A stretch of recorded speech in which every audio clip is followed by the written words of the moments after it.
اس کا باپ پارٹی والا تھا. پارٹی والا آپ سمجھتے ہوں کہ مزدور، سامان اٹھا کر دوسروں کے یہاں پہنچانا، مزدور ٹائپ کا. بیٹے کے دل میں کڑن تھی، میرا باپ دوسرے کا سامان اٹھا کر دوسروں کے گھر پہ پہنچاتا ہے، کاش مجھے اتنی دولت مل جائے کہ میرے باپ کو میں اس کام سے چھٹی دلا دوں. وہ روزانہ دیکھتا تھا، باپ کی تمنا تھی کہ اپنے بیٹے کو پڑھاؤں. باپ نے محنت کی، مزدوری کی، بیٹے کو پڑھایا. 10ویں کے بعد بچے کے ذہن کے اندر آتا ہے کہ میں اپنے باپ کو مزدوری سے چھڑانا چاہوں تو میرے پاس اتنی دولت نہیں کہ کوئی کاروبار شروع کر سکوں. اب ایک ہی طریقہ ہے، تعلیم میں محنت کروں، ٹاپ پوزیشن حاصل کروں، اور اس کے بعد میں اپنے باپ کو اس کام سے چھٹی دلا سکوں. محنت کی اس نے، 12ویں میں اچھے نمبروں سے پاس ہوا.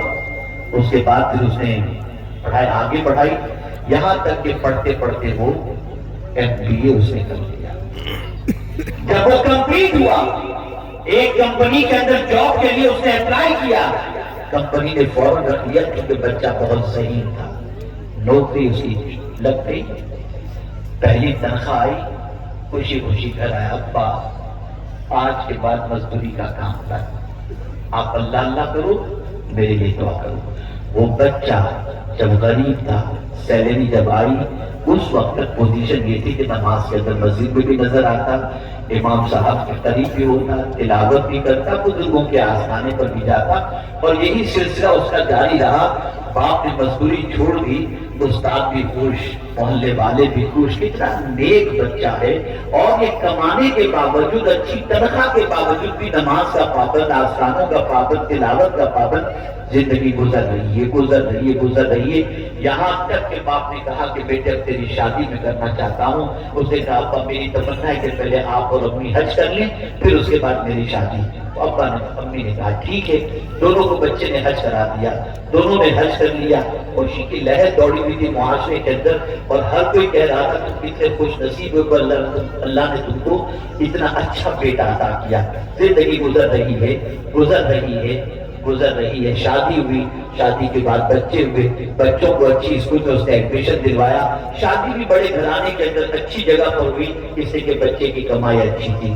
اس کے بعد بچے نے محسوس کیا کہ اب جو کمپنی میں جاب کرتا ہوں اور میری تنخواہ ہے، یہ تنخواہ ہے تو اچھی، لیکن اب مجھے مستقبل کا سوچنا پڑے گا. میرے پاس تجربہ ہے، میں کسی بڑی کمپنی کے اندر اپلائی کروں، دوسری کمپنی کے اندر، اور اچھی تنخواہ کی ڈیمانڈ کروں تاکہ میری تنخواہ میں اضافہ ہو جائے اور میں اپنے بچوں کو اچھی طریقے سے مزید تعلیم کے زیور سے آراستہ کر سکوں. اس نے دوسری کمپنی میں اپلائی کیا، اسے جاب مل گئی، اور جاب پہلے سے ڈبل تنخواہ والی ملی. آرام سے وہ اپنی زندگی گزار رہا ہے. ایک دن تو دوسری کمپنی کے مینیجر نے اس شخص سے کہا، اس نوجوان سے کہا، اس بچے سے کہا آج رات کو ہم لوگ ساتھ میں کھانا کھائیں گے. اب چونکہ بڑی کمپنی میں ہیں تو مینیجر ایک دوسرے سے دوستی کرتے ہیں، تعلقات ہوتے ہیں. گئے رات کو کھانا کھانے کے لیے، ہوٹل میں پہنچے، دونوں دوستوں نے شراب منگوائی. اس سے کہا کہ تم ہی شراب پی. ابھی میں تو ان چیزوں کو ہاتھ ہی نہیں لگاتا، حرام ہے ہمارے مذہب کے اندر، میں اس کو ہاتھ ہی نہیں لگا سکتا. اب دیکھیں وہ دونوں دوستوں نے اس کو کیسے مسگائیڈ کیا. کہا تو آدمی کی قوم ہے، اتنا پیسہ کما کر ایک بیوی پر تو اکتفا کر رہا ہے، پیسے کما رہا ہے، عیش موج کر، زنا کر، آوارہ گردی کر، خوش رہ، یہ سارے اپنی خواہش پوری کر، اور اس طریقے سے تو اپنے پیسے کو ایک بیوی بچوں کے پیچھے، ماں باپ کے پیچھے خرچ کرتا ہے، کما کے فائدہ کیا ہے؟ وہ اس نے نظر انداز کیا. پھر اس کے بعد وہ بہت زیادہ زور دیتے رہے، تھوڑی تو شراب پی لے. اس نے کہا نہیں. تو دوسرے نے کہا یہ مرد ہو تو شراب پیے گا نا، مرد ہے ہی نہیں. بس یہ چیز اس کو لگ گئی، شراب کی بوتل اٹھائی، اس نے فوراً پوری بوتل پی لی. یہ شراب پہلی بار دو دوستوں کی سنگت کی وجہ سے اس نے پی، اور یہی شراب اس کی عادت بن گئی. اب صبح شراب پیتا، شام کو شراب پیتا، شراب کے بغیر رہنا اس کے لیے مشکل ہو گیا. یہاں تک کہ کمپنی میں پتہ چل گیا باس کو کہ یہ تو بالکل شرابی ہو چکا ہے.